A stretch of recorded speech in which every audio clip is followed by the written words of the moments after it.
Let's talk 观点好谈. Today we have the great privilege to invite Tony Hu, the former U.S. Department of Defense official, to join us in the discussion on U.S. budget cut versus military power. Welcome, Tony. Such a great pleasure to have you with us. Thank you, Jasmine. I'm happy to be here.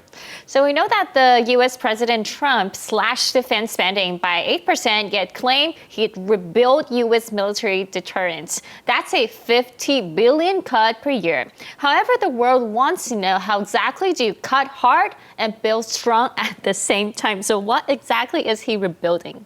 Well, he's trying to cut a lot of duplications, and he also canceled a lot of the consulting firms' contracts to save money. And what he wants to spend on, and you heard this, the Golden Dome missile defense system. And he's also becoming more aware of the threat to our national security from China, and he wants to build a military that can for sure defeat China in case it ever happens. So that's what he wants to cut, and that's what he wants to spend. Okay, so he wants to cut the budget and then build his big and beautiful Golden Dome. Yes. And is that even realistic? If you cut so much budget, can you still maintain that high level of security and military?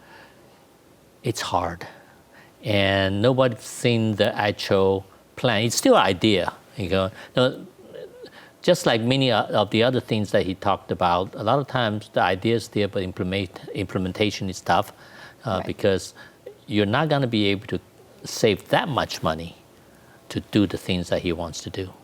We can see the internal conflicts, including all the disarray. Okay, so there's classified leaks, there's group chats spilling military plans, and top officials getting fired. So with all this level of internal chaos, how can U.S. still convince the world that it's battle ready when it's coming?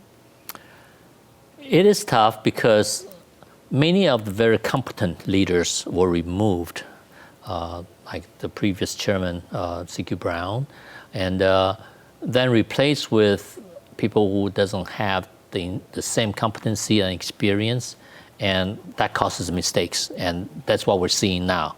And I don't think we have seen the end of it. I suspect there'll be more mistakes. It's unfortunate, and of course it causes a loss of trust and confidence in many of the leadership positions. But there's a difference between these positions and the warfighting positions, okay? So, for example, the security of Western Pacific is the job of the Pacific Command, Indo-Pacific Command. And Admiral Paparo is the commander of Indo-Pacific Command. And if you look at some of his recent interviews, he's very confident that he can do this job. And I truly believe him, because if you look at the force structure, the force structure in Asia is actually growing, okay? So it's not linked directly. Okay, decision-making process might slow down a bit at the highest level, but as far as the capability, the capacity to handle any aggression in the Pacific, I don't think that has changed. If anything, I think we have actually improved. But that is in a big picture, right? And a lot of changes, it wouldn't happen just the other day, but it's those slow, departing from each other, that's when you see the whole structure getting loose. And especially when we see also how the U.S. Attitude toward the allies, the whole world saw how Zelensky's White House visit was so awkward. And allies were scared. At that time, Taiwan's, all Taiwanese people are very scared. We're very scared too when we saw the visit of Zelensky in the White House. Mm-hmm. And people were saying, okay, so if U.S. cannot provide a solid defense support for Ukraine, that means the defense credibility is lowering. And in that case, how can U.S., will it be denting, global demand on the U.S. weapons? Actually, it's all separate issues, right? Zelensky's visit was a disaster. But that is also because if you look at what happens to Ukraine if Russia takes over, how does that impact U.S. national interest, okay? That impact actually is low because Ukraine issue is actually a European issue. for Taiwan, the impact on national security is much greater. And I think Trump recognized that because of his staff also has been briefing him. So that's a little bit different. So the confidence level, the trust with NATO is lower, no doubt. And our NATO friends of the past has obviously showing their disappointment with U.S. action. And but that's Europe. Asia, if you look at Asia, United States is tying together Japan and Philippines. They're having mutual defense type support, the acquisition and cross-servicing agreements, the basing agreements, the MOUs that they are signing with each other so each other can then use each other's bases and support, and United States tying Japan and Korea together. And these type of things are happening in Asia, which is, if you look at it separately, it's totally different from what's happening in Europe. That is an indication of Trump's focus on Asia because, like I said earlier, he recognized that the predominant threat to U.S. national security is going to be China for the next foreseeable future. Right. And also on the topic of defense credibility, since, right now, allies, some are saying that might be fearing of the kill switch because the U.S. made arms. U.S. still has control of the software and the weapons they sell. So if the defense credibility lowers, so does countries' confidence in the defense system. Yeah, that's ridiculous. So just like if you buy antivirus software for your computer, right? So the company that sells you holds the source code and they update it, and next year they offer it to you again. Do you want to buy the latest version? If you don't buy it, does your computer die? No, it continues to work. Iran, the best fighter Iran has is the F-14, the stuff that you saw on Top Gun, okay? That's still their best fighter. They bought that in the late 70s, early 80s when the Shah was in place. If the United States had a kill switch, we'd have got to remove that already, right? They still fly the F-14, F-4s. So there's no such thing. But there is software updates to make sure the people who buy U.S. system gets the latest in threat, in ability. When the enemy improves, you want to improve your system. But if you don't improve, that's okay. Taiwan's Hawk missiles were just recently retired. Retired about 2 years ago.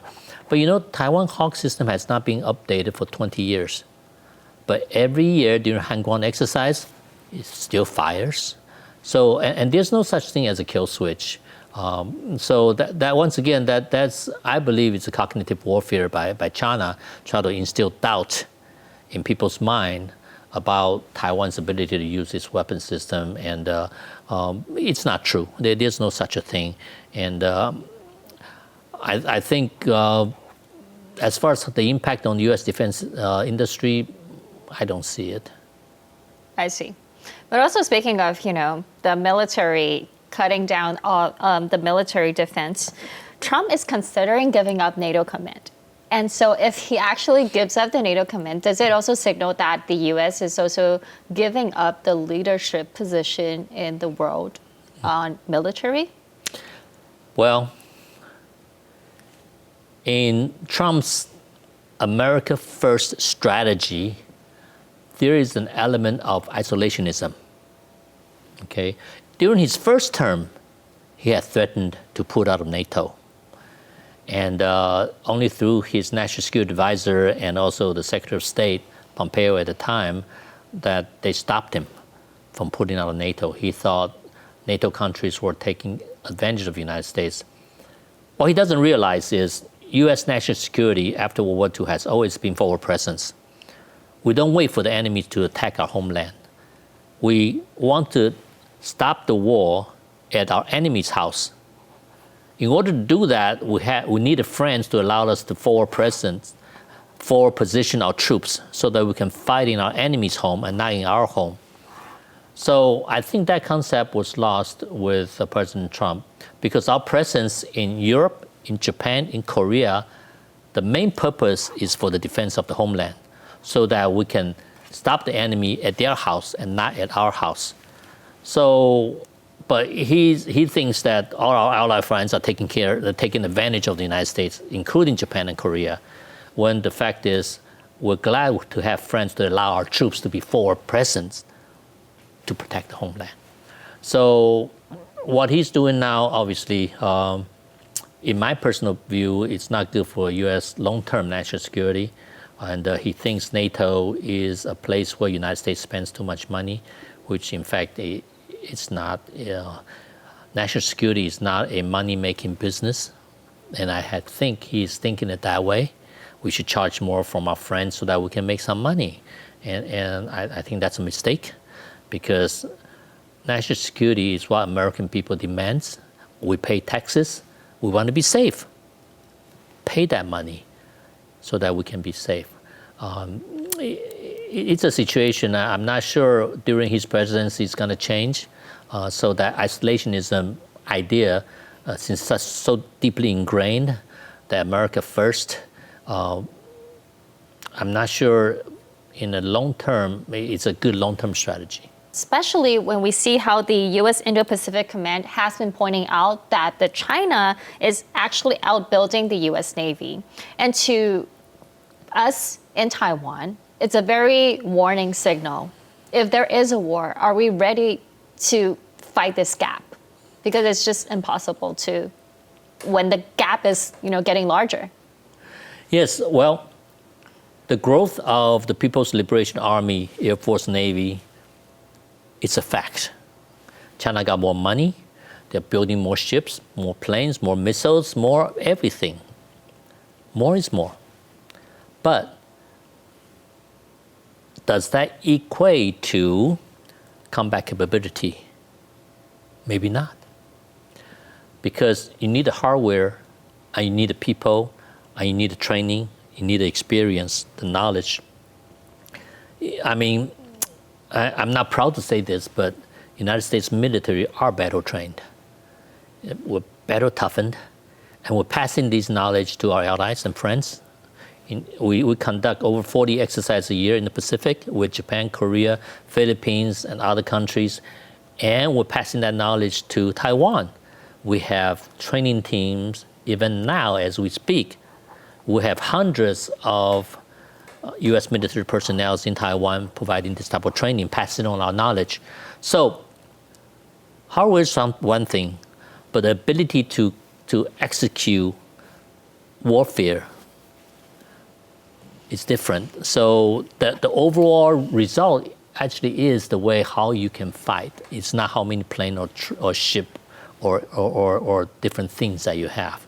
So I think, and Admiral Paparo have said this again and again, that he's confident he can do his job, which is maintaining peace and stability in the Western Pacific.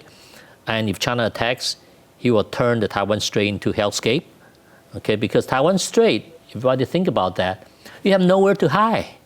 Yes. It's not like in Ukraine, you got trees, mountains, rivers, you can hide and take cover. China wants to come over. Their airplane, their ships are in wide open space, and it's a kill zone. It's a kill zone. And Taiwan's defense scenario ought to be, let them come, and we will take care of you over Taiwan Strait. Taiwan Strait will be a graveyard for the PLA. Well, of course, Taiwan now still depends heavily on foreign arms. So the question is, people are asking, should Taiwan, diversify the military suppliers other than just from the United States? What's your thought on that? I think Taiwan should, if it can, but it's not so simple. Obviously, right now, due to political reason, China is pressuring all these countries whenever they thought about helping Taiwan, especially on the defense area, and many of the country backs down. And so in the near term anyways, it's going to be hard for Taiwan to diversify. In the future, when more countries view China as a threat to their own national security, that might change. That might change, but we need to step back a little bit. When you do that, when you diversify, you have to walk into it with your eyes wide open, because if you do end up buying another country's weapon system, you need to buy the entire support infrastructure. Okay, it's not just you buy another plane from country B. You need to buy parts and the logistic computer linkage.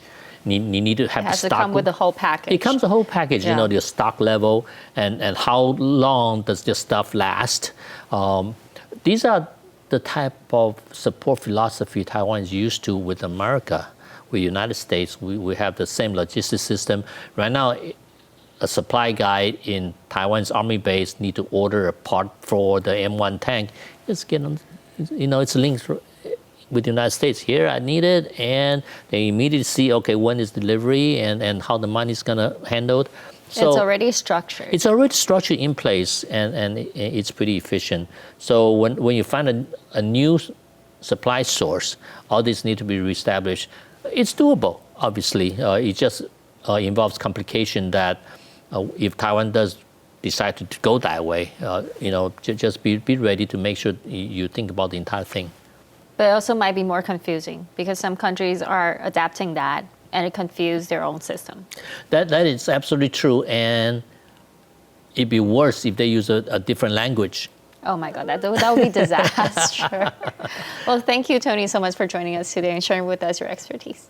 My pleasure. Thank you, Jasmine.